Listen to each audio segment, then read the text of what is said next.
तेरी औकात है इतने नोट, सोना और हीरे देखने की? सच सच बता, ये सब कहां से चोरी करके लाया है? अगर तू सच सच नहीं बताएगा तो मैं तुझे जेल में डलवा दूंगी। तू जानती नहीं मैं कौन हूं। मैं तुझे इसी वक्त नौकरी से निकलवा दूंगा। इसे अभी के अभी बैंक से बाहर निकालो। सुबह का वक्त था। शहर की सबसे बड़ी बैंक शाखा में हमेशा की तरह चहल पहल थी। ऐसी की ठंडी हवा, चमकता फर्श, काउंटरों पर बैठी साफ सुथरी वर्दी वाली कर्मचारी और बाहर खड़ा सिक्योरिटी गार्ड। तभी बैंक के मुख्य दरवाजे पर एक लड़का दिखाई दिया। लगभग 15 साल का होगा। कंधे झुके हुए, चेहरे पर थकान, पैरों में घिसी हुई चप्पल और बदन पर फटा पुराना कुर्ता। उसके हाथ में एक भारी सा बोरा था जिसे वह बड़ी मुश्किल से घसीटते हुए अंदर लाया। गार्ड ने उसे ऊपर से नीचे तक देखा और भौहें चढ़ा लीं। ओए, कहां जा रहा है? लड़का रुका। उसकी आवाज धीमी थी। अंकल, बैंक में पैसे जमा करने हैं। गार्ड हंसा। आसपास खड़े 2-4 लोग भी उसकी तरफ देखने लगे। पैसे? तू? गार्ड ने बोरे की तरफ इशारा किया। इसमें क्या है? लड़के ने बोरा जमीन पर रखा। उसके हाथ कांप रहे थे। नोट हैं और कुछ सोने की चीजें। यह सुनते ही गार्ड का चेहरा सख्त हो गया। चल अंदर, मैनेजर से बात होगी। बैंक के अंदर बैठे कर्मचारी पहले ही उसे घूर रहे थे। काउंटर के पास पहुंचते ही एक महिला कर्मचारी ने नाक सिकोड़ ली। ये क्या गंदगी फैला रखी है? ऐसे कपड़ों में बैंक कौन आता है? लड़के ने कुछ नहीं कहा। उसने बोरे का मुंह खोला। अंदर नोटों की गड्डियां और सोने की चूड़ियां, चेन, अंगूठियां चमकने लगीं। एक पल के लिए पूरे काउंटर पर सन्नाटा छा गया। फिर सवालों की बौछार शुरू हो गई। इतना पैसा कहां से आया? सच सच बता, चोरी किया है ना? किसके घर से उठाया है ये सब? लड़का घबरा गया। उसकी आंखें भर आईं। मैंने चोरी नहीं की, कसम से नहीं। गार्ड ने कड़क आवाज में कहा। झूठ मत बोल, तेरी शक्ल देखकर ही लग रहा है। लड़का बोरे को कसकर पकड़ लिया, जैसे कोई उससे छीन लेगा। एक दिन मैं कूड़ा बिन रहा था, रेलवे के पास। वहां एक बोरा पड़ा मिला, खुला हुआ था। इसमें यही सब था।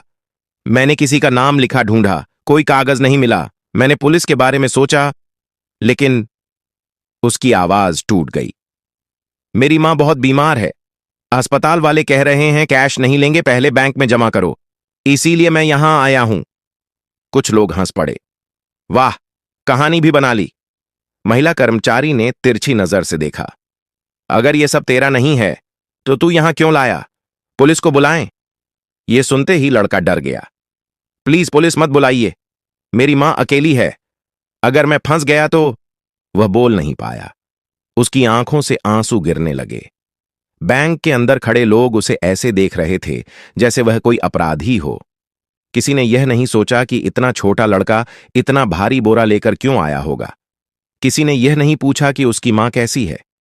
उसी समय केबिन के कांच के दरवाजे के पीछे से एक आदमी यह सब देख रहा था। बैंक का मैनेजर। उसकी नजर लड़के पर टिक गई थी।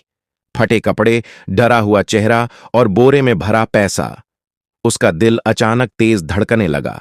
उसे लग रहा था जैसे वह इस लड़के को कहीं जानता हो। बैंक के मैनेजर केबिन से बाहर आए। उनकी उम्र करीब 40-45 रही होगी। चेहरे पर सख्ती थी, लेकिन आंखों में कुछ अलग सा ठहराव। उन्होंने एक बार पूरे हाल पर नजर डाली, फिर सीधे उस लड़के की तरफ देखा।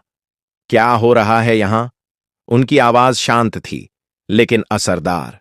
महिला कर्मचारी तुरंत बोली, सर, यह लड़का बोरा भरकर नोट और सोना लेकर आया है। कह रहा है जमा करना है। शक है कि चोरी का माल है। मैनेजर ने लड़के को पास बुलाया। तुम्हारा नाम? राहुल। लड़के ने सिर झुकाकर कहा। पूरी बात बताओ, धीरे धीरे। राहुल ने गहरी सांस ली। मैं रोज कूड़ा बिनता हूं, स्टेशन के पीछे, उसी से घर चलता है। उस दिन एक बोरा पड़ा मिला, बहुत भारी था। खोला तो ये सब था। मैंने डर के मारे तुरंत छुपा दिया। सोचा पुलिस के पास जाऊं, लेकिन उसकी आवाज फिर भर्रा गई। मेरी मां गिर पड़ी थी। डॉक्टर बोले ऑपरेशन जरूरी है। अस्पताल वाले बोले पहले पैसे बैंक में जमा होंगे तभी इलाज शुरू होगा। मैनेजर ध्यान से सुन रहे थे। तुम्हारी मां कहां है? झुग्गी में, बहुत कमजोर हो गई हैं। गार्ड बीच में बोल पड़ा। सर, यह सब कहानी हो सकती है। आजकल बच्चे भी बहुत चालाक होते हैं। मैनेजर ने गार्ड को हाथ के इशारे से चुप कराया। अगर यह सच बोल रहा है तो? महिला कर्मचारी बोली, सर, नियम तो नियम है, बिना जांच कैसे जमा करें? मैनेजर कुछ पल चुप रहे, फिर बोले, ठीक है, जांच होगी, लेकिन अभी किसी पर आरोप नहीं लगेगा। उन्होंने राहुल से कहा, डरो मत, जब तक सच सामने नहीं आता कोई तुम्हें हाथ नहीं लगाएगा। राहुल ने पहली बार सिर उठाकर उनकी तरफ देखा। उसकी आंखों में डर के साथ उम्मीद भी थी। मैनेजर ने बोरे की तरफ देखा। नोट पुराने नहीं लग रहे थे, सोने की चीजें भी असली लग रही थीं। तुमने इनमें से कुछ भी खर्च नहीं किया? नहीं सर, कसम से। मैनेजर के मन में अजीब सी हलचल होने लगी। लड़के की आंखें, उसकी आवाज, कहीं कुछ जाना पहचाना सा लग रहा था। उन्होंने स्टाफ से कहा, पैसे गिनकर अलग रखो, लॉकर में रखे जाएंगे, कोई हाथ नहीं लगाएगा। फिर राहुल से बोले, तुम मेरे साथ केबिन में आओ। केबिन के अंदर सन्नाटा था। राहुल कुर्सी के किनारे बैठ गया, जैसे कहीं उसे बैठने का हक ना हो। तुम्हारी उम्र कितनी है? 15। पिता? राहुल चुप हो गया। पता नहीं, मां ने कभी नहीं बताया। यह सुनकर मैनेजर की उंगलियां कुर्सी की बांह पर कस गईं। तुम्हारी मां का नाम? सीमा। यह नाम सुनते ही मैनेजर के चेहरे का रंग बदल गया। एक पल के लिए उनकी सांस रुक गई। सीमा, उन्होंने खुद से जैसे दोहराया। राहुल को कुछ समझ नहीं आया। सर, क्या हुआ? मैनेजर ने खुद को संभाला। कुछ नहीं, बस तुम्हारी मां से मिलना चाहता हूं। राहुल घबरा गया। क्यों सर, मैंने कुछ गलत किया क्या? मैनेजर ने धीरे से कहा, नहीं, शायद बहुत साल पहले मैंने भी कुछ गलत किया था। केबिन के बाहर बैंक का शोर जारी था, लेकिन अंदर एक ऐसा सच करवट ले रहा था जिसे अभी किसी ने पूरी तरह पहचाना नहीं था। मैनेजर ने उसी वक्त अपनी गाड़ी मंगवाई। राहुल घबराया हुआ था। सर, मेरी मां को कुछ मत कहना, वो बहुत बीमार है। मैनेजर ने पहली बार उसके कंधे पर हाथ रखा। डरो मत, अगर तुम सच बोल रहे हो तो आज तुम्हारी मां को मदद मिलेगी। गाड़ी शहर की साफ सड़कों से निकलकर कच्ची गलियों में घुस गई। आसपास नालियां, टूटी झोपड़ियां और बदबू। राहुल की दुनिया यहीं थी। मैनेजर खामोशी से सब देख रहा था। हर मोड़ पर उसका दिल और भारी होता जा रहा था। एक छोटी सी झुग्गी के सामने राहुल रुका। यहीं है। अंदर से खांसी की कमजोर आवाज आ रही थी। राहुल भागकर अंदर गया। मां, मैं आ गया। झुग्गी के अंदर अंधेरा था। एक कोने में पतली सी औरत चटाई पर लेटी थी, चेहरा पीला, आंखें धंसी हुई। उसने राहुल को देखा और हल्की सी मुस्कान आई। इतनी देर क्यों हो गई बेटा? फिर उसकी नजर बाहर खड़े आदमी पर पड़ी। ये कौन है? मैनेजर अंदर आया। उसकी नजर औरत के चेहरे पर टिक गई। अगले ही पल उसके पैर जैसे जमीन से चिपक गए। सीमा, उसके मुंह से बस यही निकला। औरत ने ध्यान से देखा, कुछ सेकंड तक देखती रही, फिर उसकी आंखें फैल गईं। आदित्य, आवाज कांप रही थी। राहुल दोनों को देख रहा था। आप दोनों एक दूसरे को जानते हैं? कमरे में सन्नाटा छा गया। मैनेजर की आंखें नम हो गईं। मैं तुम्हारा पिता हूं। राहुल को लगा जैसे किसी ने उसके कानों पर जोर से थप्पड़ मार दिया हो। क्या? उसका दिमाग सुन्न हो गया। सीमा की आंखों से आंसू बहने लगे। मैंने सोचा था तुम कभी नहीं आओगे। आदित्य ने सिर झुका लिया। मैं डर गया था, जिम्मेदारी से भाग गया, और फिर तुम शहर छोड़कर चली गईं। मैंने बहुत ढूंढा, लेकिन राहुल की सांस तेज हो गई। तो आप ही हो जिन्होंने हमें अकेला छोड़ दिया? आदित्य कुछ नहीं बोल पाया। सीमा ने कमजोर आवाज में कहा, बेटा, तुम्हारे पापा बुरे इंसान नहीं हैं, हालात गलत थे। राहुल बाहर निकल आया। उसकी आंखों से आंसू बह रहे थे, लेकिन वह रो नहीं रहा था। उसके अंदर गुस्सा, दर्द और उलझन सब एक साथ थे। आदित्य उसके पीछे आया। राहुल, मुझे एक मौका दो। राहुल ने पलट कर देखा। मेरी मां मर रही है, और आपको आज याद आया कि आप मेरे पापा हैं? यह शब्द किसी चाकू की तरह लगे। आदित्य ने तुरंत फोन निकाला। अभी अस्पताल चलते हैं, सबसे अच्छे अस्पताल में। 1 मिनट भी नहीं गंवाएंगे। सीमा को स्ट्रेचर पर रखा गया। एम्बुलेंस की आवाज उस बस्ती में गूंज रही थी। लोग झुग्गियों से बाहर निकल आए। कोई नहीं जानता था कि यह औरत और यह लड़का आज किस मोड़ पर खड़े हैं। अस्पताल पहुंचते ही डॉक्टर दौड़ पड़े। हालत बहुत नाजुक है, तुरंत ऑपरेशन करना होगा। आदित्य ने बिना रुके कहा, जो करना है कीजिए, पैसे की चिंता मत कीजिए। राहुल दूर खड़ा यह सब देख रहा था। वही बैंक, वही पैसा, वही आदमी। लेकिन अब कहानी बदल चुकी थी। उसके मन में एक ही सवाल गूंज रहा था, क्या खून का रिश्ता इतने सालों की चुप्पी की भरपाई कर सकता है? अस्पताल की सफेद दीवारों के बीच समय जैसे रुक गया था। ऑन ऑपरेशन थिएटर के बाहर लाल लाइट जल रही थी। राहुल बेंच पर बैठा था, दोनों हाथों में सिर दबाए। उसके कपड़े अब भी वहीं फटे हुए थे, लेकिन यहां किसी ने कुछ नहीं कहा। फिर भी उसे लग रहा था जैसे हर कोई उसे देख रहा हो। आदित्य कुछ दूरी पर खड़ा था, फोन कान से लगा हुआ। हां, जो भी डॉक्टर्स मांगे सब अरेंज करो। हां, तुरंत। फोन काटकर वह राहुल के पास आया। डॉक्टर अच्छे हैं, सब ठीक हो जाएगा। राहुल ने सिर उठाकर देखा, उसकी आंखें लाल थीं। अगर कुछ हो गया ना तो मैं आपको कभी माफ नहीं करूंगा। आदित्य ने बिना बुरा माने कहा, अगर कुछ हो गया तो मैं खुद को भी माफ नहीं कर पाऊंगा। दोनों फिर चुप हो गए। कई घंटे बीत गए। हर मिनट भारी लग रहा था। राहुल को याद आ रहा था कैसे उसकी मां रात को दर्द में भी मुस्कुरा देती थी, कैसे उसने कभी अपने लिए कुछ नहीं मांगा, और आज वह जिंदगी और मौत के बीच थी। अचानक ऑपरेशन थिएटर का दरवाजा खुला। डॉक्टर बाहर आए। ऑपरेशन सफल रहा है, लेकिन अगले 24 घंटे बहुत जरूरी हैं। राहुल की आंखों से आंसू बह निकले। उसने राहत की सांस ली। मैं उनसे मिल सकता हूं? अभी नहीं, थोड़ी देर बाद। आदित्य ने पहली बार राहुल के सिर पर हाथ रखा। राहुल ने हटाया नहीं। इसी बीच बैंक में हंगामा मचा हुआ था। बोरा भरकर आए पैसे और सोने की खबर फैल चुकी थी। कर्मचारी फुसफुसा रहे थे। वही लोग जो सुबह राहुल पर शक कर रहे थे, अब डरे हुए थे। महिला कर्मचारी ने गार्ड से कहा, अगर यह सच में मैनेजर का बेटा निकला तो? गार्ड का चेहरा उतर गया। तो हम गए। आदित्य ने अस्पताल से ही बैंक के सीनियर ऑफिस को फोन किया। आज बैंक में जो हुआ उसकी पूरी रिपोर्ट चाहिए, कोई बात छुपाई नहीं जाएगी। उसकी आवाज में अब नरमी नहीं थी। शाम को राहुल को आईसीयू के बाहर खड़ा किया गया। कांच के उस पार उसकी मां लेटी थी। मशीनों की आवाजें आ रही थीं। वह पहली बार इतना बेबस महसूस कर रहा था। आदित्य उसके पास आकर बोला, मैं जानता हूं तुम मुझसे नाराज हो, होना भी चाहिए। राहुल ने बिना देखे कहा, नाराज नहीं हूं, बस खाली हूं, जैसे अंदर कुछ टूट गया हो।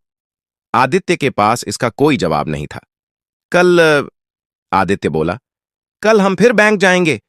राहुल चौंका। क्यों? क्योंकि जो हुआ उसका हिसाब होना चाहिए, और क्योंकि अब तुम भागने वाले नहीं हो। राहुल ने पहली बार उसकी तरफ देखा। और मेरी मां? जब तक वो पूरी तरह ठीक नहीं हो जाती, मैं यहीं रहूंगा। उस रात राहुल अस्पताल के फर्श पर ही सो गया। पहली बार उसे पेट भर खाना मिला, लेकिन मन भरा नहीं था। सपने में उसे फिर वही बोरा दिखा, लेकिन इस बार बोरे में पैसा नहीं था, सवाल थे। सुबह होते होते एक बात साफ थी, आज सिर्फ बैंक नहीं, कई चेहरे बेनकाब होने वाले थे। अगली सुबह राहुल की नींद अस्पताल की हलचल से खुली। नर्सें आ जा रही थीं, मशीनों की आवाजें लगातार चल रही थीं। उसकी मां अब होश में थी, आंखें कमजोर थीं, लेकिन राहुल को देखते ही हल्की सी मुस्कान आ गई। डर गया था क्या? मां ने धीमे से पूछा।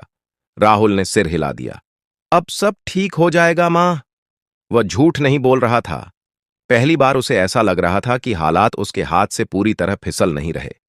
कुछ देर बाद आदित्य आया। आज उसने साधारण कपड़े पहने थे, न कोई रौब, न कोई दिखावा। डॉक्टर ने कहा है खतरा टल गया है। राहुल ने राहत की सांस ली। चलो, आदित्य बोला, अब बैंक चलते हैं। राहुल का दिल तेज धड़कने लगा। वही जगह, वही लोग, वही नजरें। फर्क सिर्फ इतना था कि आज वह अकेला नहीं था। बैंक के बाहर मीडिया खड़ी थी, कैमरे, माइक, सवाल। सर, कल जो घटना हुई उस पर आपका क्या कहना है? क्या सच में वह लड़का आपका बेटा है? आदित्य ने किसी को जवाब नहीं दिया, सीधे अंदर चला गया। राहुल उसके साथ साथ था। बैंक के अंदर सन्नाटा छा गया। वही कर्मचारी, वही काउंटर, महिला कर्मचारी और गार्ड, दोनों के चेहरे उतरे हुए थे। किसी की हिम्मत नहीं हो रही थी नजर मिलाने की। आदित्य ने सभी स्टाफ को इकट्ठा होने को कहा।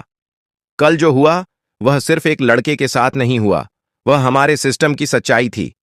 उसने राहुल की तरफ इशारा किया। ये मेरा बेटा है, लेकिन अगर ये मेरा बेटा न भी होता तब भी इसके साथ हुआ व्यवहार गलत था। महिला कर्मचारी की आंखों में आंसू आ गए। सर, हमसे गलती हो गई। आदित्य ने उसे बीच में रोक दिया। गलती तब होती है जब बिना सोचे कुछ हो जाए। यहां सोचकर अपमान किया गया।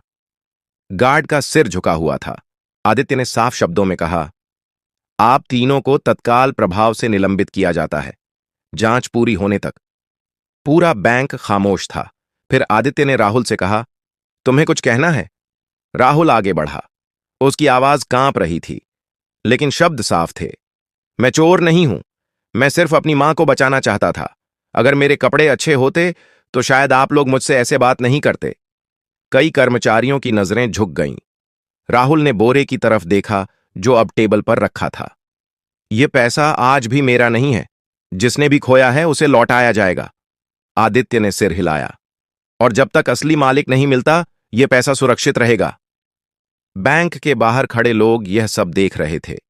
वही लड़का जिसे कल दुत्कारा गया था, आज सच के साथ खड़ा था। राहुल को पहली बार लगा कि उसकी आवाज सुनी जा रही है, लेकिन उसके मन में अब भी एक सवाल था। क्या एक दिन की इंसाफ की कहानी सालों के दर्द को मिटा सकती है? बैंक से निकलते समय राहुल के कदम भारी थे।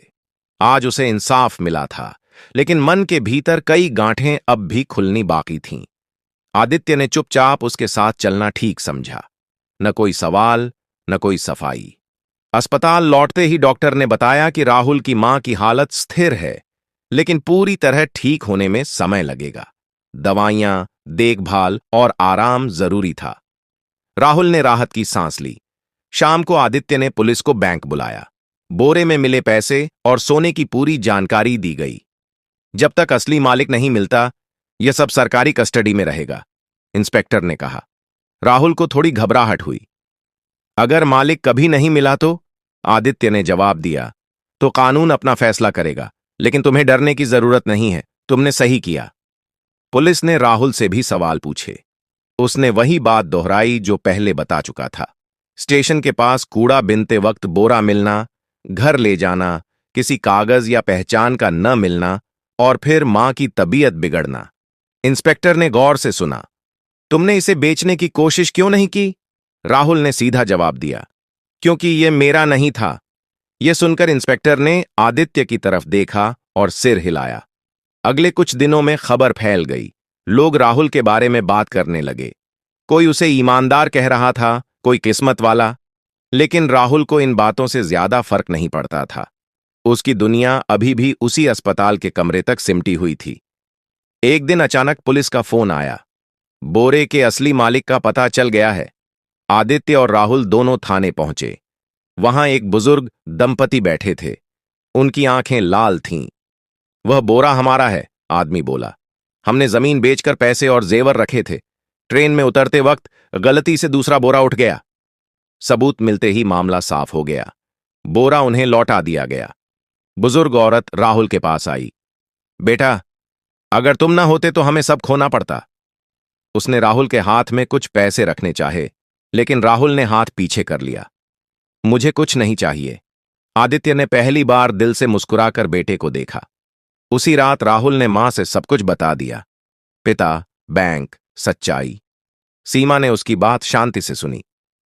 मैं चाहती थी तुम सच जानो, उसने कहा, लेकिन सही वक्त का इंतजार था। राहुल ने धीरे से पूछा, क्या आप उन्हें माफ कर पाईं? सीमा ने आंखें बंद कर लीं। माफी आसान नहीं होती बेटा, लेकिन बोझ हल्का हो जाता है। राहुल समझने लगा था कि जिंदगी सिर्फ सही और गलत में नहीं बटी होती।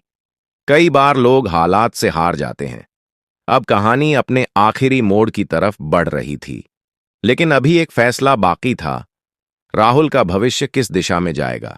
अस्पताल से छुट्टी का दिन आया तो राहुल को अजीब सा लग रहा था। झुग्गी में लौटने की जरूरत नहीं थी। आदित्य ने शहर के एक शांत से इलाके में छोटा सा फ्लैट दिलवा दिया था। ज्यादा बड़ा नहीं, लेकिन साफ, सुरक्षित और रोशनी से भरा हुआ। सीमा खिड़की के पास खड़ी होकर बाहर देख रही थी।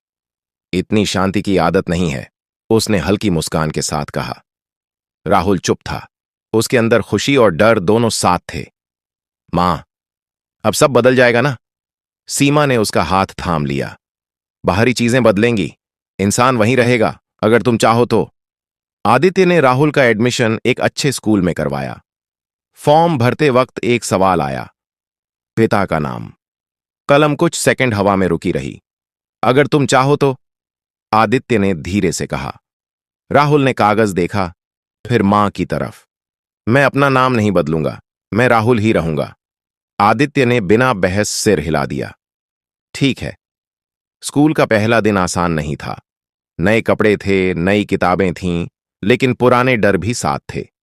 कुछ बच्चे उसे अजीब नजरों से देख रहे थे।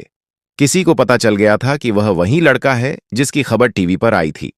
एक लड़के ने पूछा, तू सच में कूड़ा बिनता था?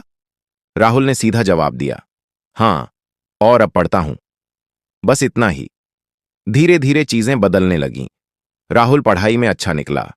उसे हिसाब पसंद था, शायद इसलिए कि उसने जिंदगी का हिसाब बहुत कम उम्र में सीख लिया था। आदित्य अक्सर चुपचाप दूर से उसे देखता। कभी कभी अपराध बोध आता, कभी गर्व। वह जानता था कि पिता कहलाने से ज्यादा जरूरी है पिता बनना। एक शाम राहुल ने खुद आकर कहा, आप चाहें तो मेरे स्कूल मीटिंग में आ सकते हैं। यह छोटा सा वाक्य आदित्य के लिए बहुत बड़ा था। सीमा अब काफी ठीक थी। दवाइयां चल रही थीं, लेकिन चेहरे पर पहले जैसी थकान नहीं थी। शायद भगवान ने देर की, उसने एक दिन कहा, लेकिन गलत नहीं किया। राहुल समझ गया था कि जिंदगी ने उसे दो चीजें दी हैं, एक मौका और एक पहचान। अब उसे तय करना था कि वह इससे क्या बनाता है। अगर यह कहानी आपको दिल से छू गई हो तो वीडियो को लाइक जरूर करें। ऐसी ही सच्ची भावनाओं से भरी कहानियों के लिए हमारे चैनल को सब्सक्राइब करना न भूलें। कमेंट बॉक्स में हमें जरूर बताइए आप किस शहर या गांव से यह कहानी देख रहे हैं। आपका एक कमेंट हमें और बेहतर कहानियां लाने की ताकत देता है। धन्यवाद।